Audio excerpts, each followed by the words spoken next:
Olá, sejam todos muito bem-vindos ao podcast Fortalecendo Culturas, um espaço de diálogo, pensamento e valorização das vozes que transformam a nossa sociedade. Hoje nós vamos falar sobre um tema muito importante, a juventude no mundo atual. Nós vamos falar também de Saúde mental excesso de telas e o papel transformador dos jovens na sociedade. Antes de começarmos, queremos agradecer à Autoridade Portuária, ao Ministério de Portos, ao Aeroporto do Governo do Brasil e pelo apoio e incentivo da realização desse projeto. e, claro, agradecer também aos nossos convidados que toparam participar com a gente hoje. Agora sim, vamos iniciar mais um episódio do Fortalecendo Culturas. Vem a vinheta!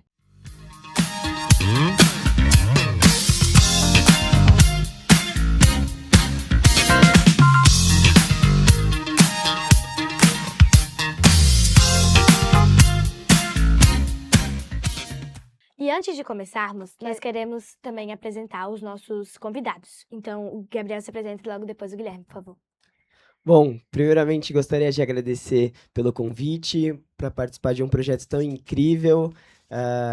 Me chamo Gabriel Macedo, tenho 20 anos de idade. Atualmente estudo pedagogia na Universidade de Santa Cecília.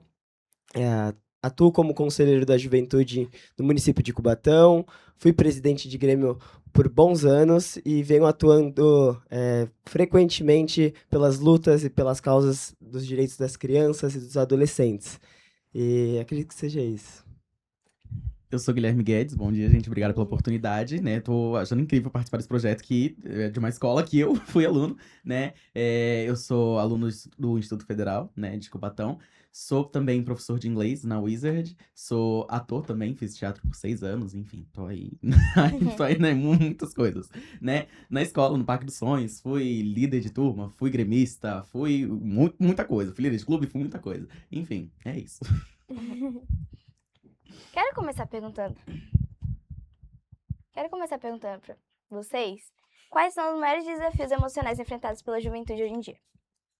Então, a nossa juventude de hoje em dia, ela passa por diversos problemas, por diversas mudanças rotineiramente. Então, a gente vê que cada dia os comportamentos mudam, a forma que os jovens pensam mudam muito rápido e a gente vê cada dia mais jovens mais ansiosos. Jovens que logo cedo, com 13, 14 anos, têm casos de ansiedade.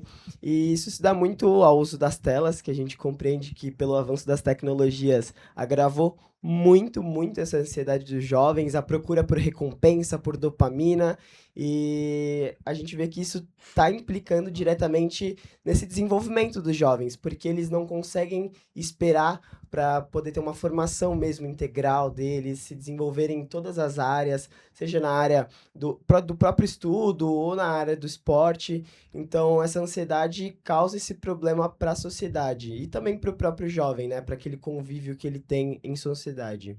Bom, tem essa questão, né, das redes sociais, que é uma coisa que agrava bastante a questão da ansiedade, né? E aí tem a cobrança, né, que ele vê nas redes sociais muitas pessoas, aí tem aquela comparação, né? E aí tem a cobrança dos pais em cima, você precisa trabalhar, né? A maioria dos casos aqui no Brasil, as crianças, até mesmo, não, muitas vezes nem a cobrança dos pais, às vezes uma cobrança de si mesmo, de, por exemplo, meu Deus, tô vendo minha família nessa situação e eu preciso trabalhar, né? E tem essa questão, né, toda, né, de comparação social, comparação de, chegou aos 18 anos, preciso tirar minha carteira, preciso fazer isso, eu preciso fazer aquilo, preciso arrumar dinheiro pra comprar minha casa. Óbvio que são objetivos que as pessoas, né, têm na vida, mas muitas das vezes elas já têm aquilo na cabeça muito antes, porque elas ficam se comparando com outras pessoas, né? E isso é muito ruim, querendo ou não, né, por conta dessa pressão.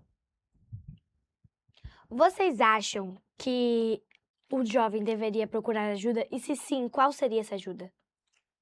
Ajuda é sempre muito importante. Os jovens, em grande parte, nas escolas que eu visito e que eu faço projeto, a gente vê que os jovens, às vezes, eles preferem restringir aquilo que eles estão sentindo, aquela situação difícil que eles estão passando. Então, é sempre muito bom ser mostrado e terem políticas públicas voltadas para o jovem de escuta. Claro que existe uma grande rede de apoio. A primeira rede de apoio que a gente pode recorrer é ali na escola, com um professor que você tem mais proximidade, ou até mesmo com um amigo, com um funcionário da escola que você tem mais afinidade, para você conseguir conversar, ter conselhos e poder ver de que maneira você consegue resolver aquele problema.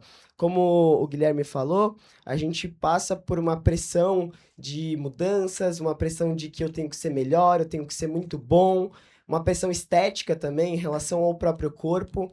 Então, ter a rede de apoio ela é muito importante para os jovens que têm a oportunidade de passar por tratamento psicológico, é sempre muito importante. Eu sempre comento com os alunos da escola que eu trabalho. Às vezes você não tem nenhum problema, mas passa no psicólogo. É sempre muito importante você ver sua saúde mental e se importar com isso, porque se você não se importa com a saúde mental, você não se importa com você e com o outro. Então, é sempre muito bom que a gente tenha esses espaços de escuta para os jovens, sejam dentro das escolas, sejam por meio de projetos ou de programas sociais que o governo implemente. Concordo, inclusive, tanto que ele falou da escola e eu tive essa rede de apoio, pelo menos no Parque dos Sonhos, né? Tinha a questão da tutoria, vocês têm tutoria no parque, né? E aí, aquele momento que eu conversava com a minha professora, a Rosana, né? Que na época era minha tutora, e aí aconteciam coisas comigo e eu falava pra ela e ela me ajudava, tentava solucionar esses problemas, né? Comecei a passar na psicóloga, né, com 16 anos. E isso me ajudou bastante, né? E tem essa questão que ele falou, de mesmo que você não tenha um problema, né? Às vezes é bom desabafar, entendeu? Porque a gente fica só guardando, e isso em algum momento explode, né? Então é bom sempre procurar ajuda, né? E se quando for procurar, procura pessoas que você confia, por exemplo. Eu confiava muito na minha tutora, né? Tanto que falei muitas coisas pra ela e ela me ajudou. Enfim, acho que é isso. E diante disso, qual o papel da escola, da família e da comunidade nesse momento de apoio emocional? Então, o papel dessas partes em que o aluno está inserido é justamente a garantia da proteção, é a garantia da escuta ativa desse aluno. Assim como o Guilherme falou, eu também tive tutores ao longo dos meus anos de escola e a rede de apoio da escola ela é muito importante, porque às vezes essa criança, esse adolescente, ela tem um problema dentro de casa e às vezes a família não consegue resolver. Então a gente parte para a escola, que temos profissionais extremamente capacitados que estudam durante anos para que a gente possa lidar com esse tipo de situação. Então, o papel tanto da escola quanto da família é fundamental na vida da criança, porque a escola não educa sem a família e a família não educa sem a escola. Uma precisa da outra para que a criança ela consiga cada vez mais progredir dentro dos espaços em que ela participa. Então, é sempre muito importante a gente ter essa troca entre esses espaços, tanto da família quanto da escola, né? É isso, basicamente, o que ele falou. A escola não educa sem a família não educa sem a escola. É isso, eu acho que precisa ter uma conversa, todo mundo se ajuda, né? Quando algo é importante para ambos os lados, eu acho que precisa ter essa troca, né? É isso. O pai saber o que tá passando com o filho na escola e a escola, às vezes, né, no caso, não é todo caso, né, sempre, mas a escola saber o que passa com a criança dentro de casa, né? No meu caso foi isso, eu acabei levando pra escola, né, o que tava acontecendo comigo dentro de casa e chamaram meus pais pra conversar e tudo mais, enfim. E isso pra mim me ajudou bastante, porque eles começaram a reconhecer o erro, né, o erro não, mas o que tava acontecendo, começaram a reconhecer, né, e teve essa coisa. Então ter essa troca é muito importante, né? Dito isso, você que está dentro da sua casa, que tem medo de falar para as pessoas, pedir ajuda não é sinal de fraqueza, é sinal de coragem. A juventude sempre teve um papel muito importante na sociedade. Os jovens criam tendências, mobilizam causas e trazem novas ideias para o mundo. Mas também existe uma visão negativa sobre os jovens em alguns espaços. Como vocês enxergam isso? Então, pelo avanço das modinhas, das trends, a gente tem uma exposição muito maior do jovem hoje dentro das redes sociais.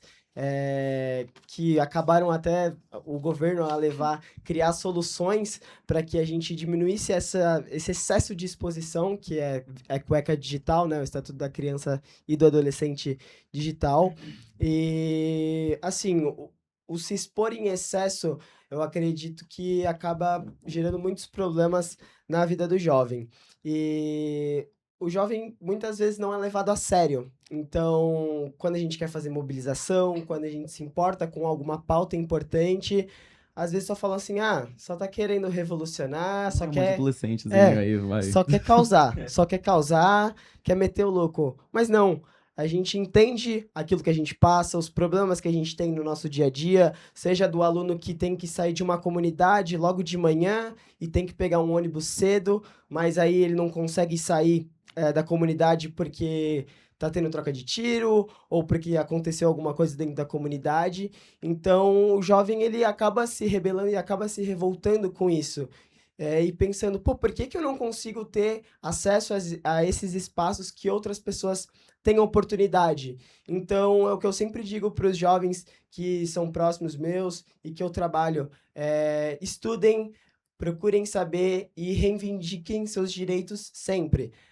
Acredito que dentro das escolas a participação dos alunos ela é importante.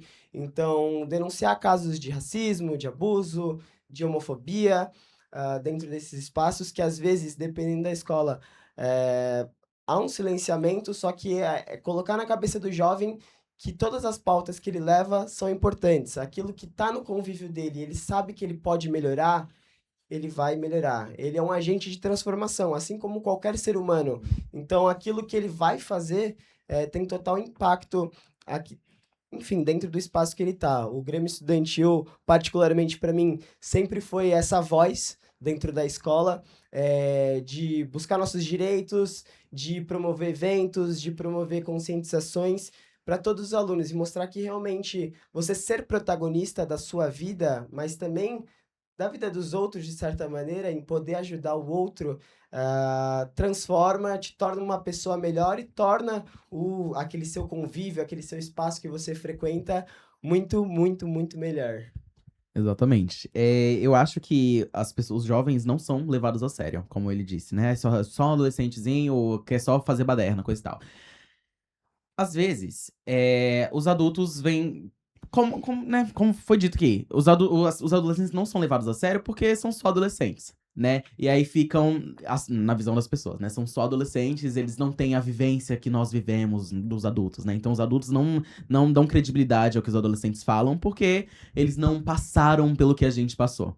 Então, é isso. Eu acho que existe essa questão de que o adulto não vai levar o adolescente a sério porque ele não passou pelo que o adulto passou. Então, eu acho errado isso. Porque quando a gente fala sobre o adolescente vai ser o futuro do país, vai, enfim, agente de transformação, né? E não ter essa liberdade, não ter não deixarem dar a cara a tapa, assim, eu acho meio ruim, não é meio ruim, é ruim pra caramba, né? Enfim, a gente não tem a liberdade de fazer o que a gente quer, embora, da mesma forma que muita gente sai aí falando de, enfim, muita gente fala o que quer, a hora que quer, e não é julgado por isso. Né? E aí, quando são adolescentes fazendo o mesmo que um monte de gente faz, as pessoas, né, falam, só um monte de Há uma gente. transferência de responsabilidade Exatamente. do adulto pro jovem. Uhum. Então, depositar toda a carga, tudo aquilo que o adulto passou pro jovem. Sendo que a gente entende que são tempos diferentes, são tecnologias diferentes, e o mundo ele muda a todo momento. E ver o jovem revolucionando incomoda. Incomoda quem tem o poder, e quem detém esse poder não quer ver mudanças, não quer ver as outras pessoas que muitas vezes não têm condições progredirem na vida. Então, os espaços que os jovens ocupam e tentam de alguma maneira se manifestar são mal vistos, mas a gente de maneira alguma vai se calar e a gente está aqui para resistir e para entender o nosso papel dentro da sociedade. Isso seja você um jovem que tenha de 13 a 14 anos ou um jovem que tem, como eu, Guilherme, 18, 19, 20 anos de idade. Então, a nossa participação ela sempre é muito importante para que a gente possa mudar esse cenário. Exato, eles querem que nós fiquemos dentro de uma caixinha, comportadinho, todo mundo um sentado atrás do outro, observando e ouvindo e ficar calado. É isso. Não querem que a gente se rebele, no caso, né? É isso. Até mesmo porque a juventude não é o futuro, a juventude é o presente, é o hoje e o Exato. agora. E não se cria um futuro se não se fizer o presente hoje. Exato. Hoje, nós vemos muitos jovens ocupando espaço na arte, no esporte e em várias outras coisas. O que vocês acham disso? Bom, eu como artista, né, eu acho que é muito importante essas pessoas ocuparem esse espaço. Por quê? Porque a arte é onde você... É uma coisa que... Um lugar, é um espaço onde você se identifica e você cria e você consegue botar pra fora aquilo que você, às vezes, não consegue falar ou demonstrar pra outras pessoas e você só consegue fazer isso dessa forma. Então, assim, no teatro, né, eu me encontrei muito, Infelizmente, eu saí de lá, não faço mais teatro hoje em dia, por questões de tempo e tudo mais, responsabilidade da vida adulta, né, enfim. Mas assim, eu acho que as pessoas encontrarem os seus espaços nas artes, eu acho super interessante. Não só nas artes, como nos esportes também, que também é uma arte, né? Eu acho super interessante, porque também tira o jovem da rua, né?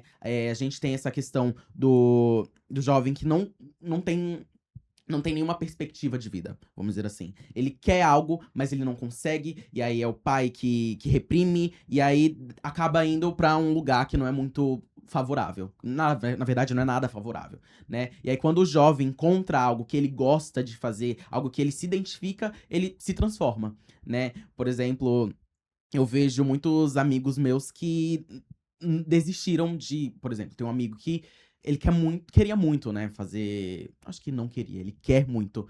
É o sonho dele ser jogador de vôlei. Só que ele vê que não tem espaço pra ele, porque ele precisa, tem essa coisa da questão da pressão, né? Como a gente tava falando antes, da pressão social, da pressão de eu já tenho 18 anos, eu preciso conquistar minha casa, preciso tirar minha carteira, eu preciso trabalhar, preciso sustentar a minha família e a mim mesmo, né? E aí ele acaba deixando isso de lado, porque ele precisa fazer tudo isso e fala, ó, já não é mais pra mim o vôlei, não tá mais pra mim esse espaço, entendeu? Então acho que é super importante quando você se encontra desde pequeno. E eu acho que não, essa coisa de se encontrar desde pequeno, eu acho que as pessoas têm essa questão de, por exemplo, é aquela coisa de nunca é tarde. Nunca é tarde. E eu acho que é importante você se encontrar em alguma coisa do tipo. Sim, a participação do jovem dentro da arte, dentro do esporte, dentro da música, porque o que eu entendo como arte é a arte do fazer, a arte do brincar, do explorar e do ser. Assim como o Guilherme falou, a arte e o esporte, ela gera um senso de pertencimento como qualquer outra coisa não gera. Então, a gente vê que dentro das escolas, dentro de projetos sociais, o momento mais aclamado é o momento em que eles vão jogar algum jogo, seja vôlei, futsal, basquete, ou é o momento em que os alunos vão poder fazer parte da expressão artística, que eles interpretam e expressam aquilo que eles sentem por meio da arte. Acho que o Gui pode falar um pouco mais sobre isso. Aquilo que a pessoa sente, ela expressa para fora de si, por meio do teatro, por meio do desenho. Então, ocupa a cabeça do jovem, que por muitas vezes a gente tem jovens ansiosos, então isso funciona como um acalmante. A gente vê de perto que isso acontece quando eles estão em processo assim, de realizando alguma atividade que interessa a eles. Eles ficam muito tranquilos, eles criam esse senso de pertencimento, assim como eu falei, por meio de qualquer arte. Muitas artes acabam sendo marginalizadas, né? O grafite, o picho, enfim, entre outras, que são maneiras de manifestações também, políticas ou internas, mas é um momento importante, é um momento que tem que ser passado na vida de todo jovem. Todo jovem, ele precisa ter o seu hobby, precisa querer ter o seu fazer do dia a dia, que é importante para ocupar a cabeça desse jovem que é, por muitas vezes, pressionado, que, enfim, querem a todo momento depositar uma culpa, uma transferência de responsabilidade que ele ainda não tem, que possivelmente, futuramente, ele terá, mas não é o momento, considerando as mudanças que a gente tem. Exato, e é muito importante essa questão do jovem estar inserido em algum tipo de arte, porque a gente também fala do protagonismo, né? Quando a gente fala de protagonismo, eu lembro de um vídeo do acolhimento, que enfim, que tive há muito tempo atrás, do acolhimento, que creio que vocês ainda tenham, né? Mas, enfim, eu dirigi, né, da minha primeira peça no Parque dos Sonhos. A minha primeira peça de teatro. Foi uma proposta da professora Hilda, né, que tá aí, eu acho que já se aposentou. Acho que ela se aposentou já, enfim, professora Hilda de Artes. E aí ela propôs, né, e a gente fez. Só que eu acho que a ideia, pelo que eu ouvi, né, a ideia é que ela dirigisse e o Regis falou, não, bora botar um aluno pra dirigir isso aí. E aí foi isso. E aí eu me senti, cara, muito, muito, muito feliz, porque eu tava fazendo uma coisa ali que eu gostava de fazer, e eu podia dar um direcionamento pros meus colegas de turma também, que também estavam atuando ali comigo. E, assim, foi incrível, incrível. Então, assim, foi uma coisa que, óbvio, que eu amava estar na escola, né? E é isso, tipo, o amar estar na escola e amar fazer aquilo que eu tava fazendo, juntava assim, uau, uau, e era uma coisa incrível, assim, pra mim. Então, é sobre isso, né, basicamente. O jovem tá inserido no teatro, ou seja, no esporte, ou enfim, qualquer tipo de arte que exista. Que é essa questão de se reconhecer e se identificar, basicamente. Sim. A minha mãe, ela sempre diz que atrasado é quem não chega. Então, se você daí de casa tem um sonho que está sendo pressionado, tenta fazer alguma coisa com que ajude você a realizar esse sonho. Mas agora a gente vai falar sobre um assunto muito presente no cotidiano: o uso excessivo de telas. Esse assunto aí é polêmico, né? Um assunto polêmico. Primeiro é tentar entender por onde isso começa e de que maneira isso pode gerar problemas na vida do jovem. O que eu sempre digo e vejo, e sempre que tenho as oportunidades de ter trocas, né, com alguns alunos, é de explicar que a tecnologia, que o celular, que o uso das telas, ele pode ajudar, de certa maneira. A gente tem as inteligências artificiais que estão aqui para apoiar a gente, não para fazer pela gente, mas para apoiar e dar esse suporte que, ainda bem, o ser humano evoluiu e a gente conseguiu ter esses tipos de ferramentas e tecnologias que a gente consiga usufruir hoje em dia. Mas o problema é quando a gente torna esse uso como um vício. Porque nada que é em excesso faz bem. Isso minha mãe sempre me falou a vida inteira. Nada que em excesso faz bem. Se tu comer muito açúcar, não vai fazer bem. Se tu beber muita água, não vai fazer bem. Então, assim, tem que saber dosar. O uso das telas a gente vê que deixam eles mais ansiosos, porque é aquela busca por recompensa, quero dopamina, eu quero um vídeo rápido, eu não consigo ficar sem meu celular. A pessoa sai, sei lá, sai sem a chave de casa, sai sem o caderno da escola, mas não sai sem o celular no bolso. É verdade. Não sai sem o celular no bolso. E a gente vê que o uso das telas prejudica totalmente o desenvolvimento da criança, principalmente, que cada ano que passa o celular ele vira meio que uma ferramenta, até para os pais, de escape mesmo, de poder fazer suas tarefas diárias. A gente entende que muitas mães são mães solos, que necessitam de tempo, de espaço para poder realizar aquelas atividades de casa. Então, muitas vezes o celular ele funciona como esse escape. Mas a gente precisa entender que é um caso de saúde pública, que o uso das telas ele gera um gravíssimo quadro de saúde mental, principalmente nas crianças, que a gente tá vendo os reflexos agora dessa adolescência que tá entrando agora. E além de, assim, ter a parte das comparações, pressão estética, de você olhar, querer ser aquela pessoa ou ter a vida daquela pessoa. Então, o tempo de tela ele tem que ser dosado. Eu acho que é importante, é um método que a gente usa para poder se divertir, poder interagir com outras pessoas, mas tem que saber ser usado, porque senão a gente perde o controle e a gente não se desenvolve. A gente vai ficar lá vendo, assistindo.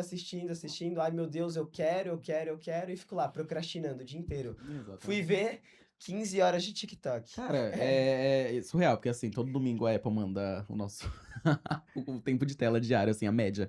É 10 horas na semana, 10 horas na média, tá? Tipo, eu fico, assim, eu acho que são 12, 14, 15 horas no celular todos os dias. E assim, eu acho que é importante você por exemplo, eu sou viciado em tela, gente. Eu não vou, não vou mentir, não vou ser hipócrita, falar, ai, enfim. Assim, a questão é você ter o seu celular, você usar seu celular e você tem consciência do que você faz no seu celular, o quanto você usa o seu celular. Por exemplo, eu tenho quase certeza que o tempo que eu tava no parque, né, eu já não tenho o tempo de aproveitamento que eu tinha antes. Por exemplo, na escola, nossa, assim, eu não consigo prestar muita atenção na aula, gente. Não consigo prestar atenção na aula, porque eu fico, meu Deus.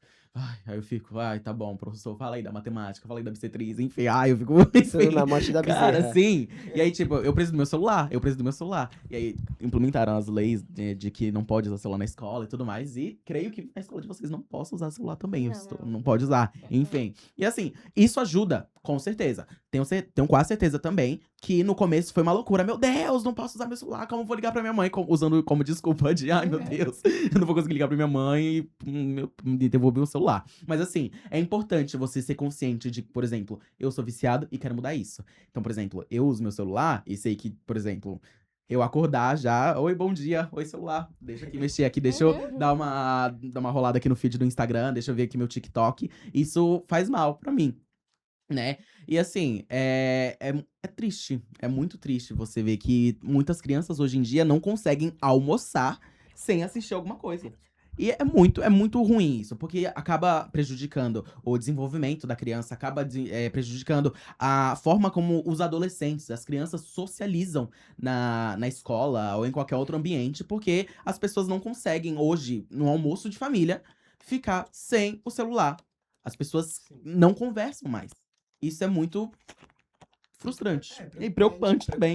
Porque, assim, a gente percebe que o problema de socializar um com outros, adolescentes, até mesmo as crianças, ele vem piorando. A gente tem muito mais aquele desgaste. Então, assim, aconteceu uma pequena coisa, já é um motivo de brigar, já é um motivo de não querer interagir Verdade. e de se excluir. Então, assim, a gente perdeu essa parte dessa interação. Eu estou estudando pedagogia e a gente aprende que tem um autor muito famoso, que é o Vygotsky, que ele fala que a sociedade ela é feita das interações sociais entre as pessoas e que a sociedade ela não funciona sem essas interações. E a gente tá perdendo, porque a gente prefere muito mais dar bom dia pro nosso colega pelo telefone que tá sentado do outro lado da sala do Verdade. que chegar nele. E aí, bom dia, tudo bem? Como é que você tá? O que você vai fazer? O que você já fez? Às vezes a gente dá bom dia pro celular, não dá bom dia pra nossa família, Verdade. não dá um abraço, e lá no celular a gente já tá rodando o TikTok sem parar. Pois é, exatamente isso. A gente ia fazer pergunta pra vocês, mas aí vocês já resumiram essas perguntas e responderam. Praticidade. Então, agora, um resumo bem resumido sobre esse assunto é que a tecnologia pode aproximar as pessoas, gerar conhecimentos e oportunidades, mas precisamos ter um equilíbrio e com consciência. Sim. Infelizmente, nosso episódio está chegando ao fim. Mas essa conversa precisa continuar em casa, na escola e em todos os ambientes. Quero agradecer novamente aos convidados pela participação e das reflexões tão importantes. Agradecemos também à Autoridade Portuária, ao Ministério dos Portos e Aeroportos e ao Governo do Brasil, pelo apoio ao projeto Fortalecendo Culturas. Obrigado você que acompanhou até aqui. Compartilhe esse episódio e continue fortalecendo culturas, ideias e diálogos. Até o próximo episódio. A família é uma construção que a gente faz, né? De pessoas que a gente gosta e a gente se dê bem. Independente se é de sangue ou não. E aí vem com essa interpretação. Família é homem, a mulher, e ainda vem pior, porque a gente também gravou um programa depois sobre a questão da mulher. Porque aí pega essa ideia errada da família, que a mulher tem que ser quem tem que procriar, quem tem que estar em casa, quem tem que fazer as coisas, e a mulher também começa a sofrer preconceito por causa disso. E aí, então, é muito importante que a gente está fazendo aqui hoje, quer mostrar, quer falar, quer discutir. Quem não aceitar, a gente está aberto ao debate, vamos conversar, vamos debater, vamos falar. Mas o mais importante é entender que a gente precisa de uma sociedade onde todo mundo é tratado igual, independente da sua orientação sexual, da sua cor e do seu sexo.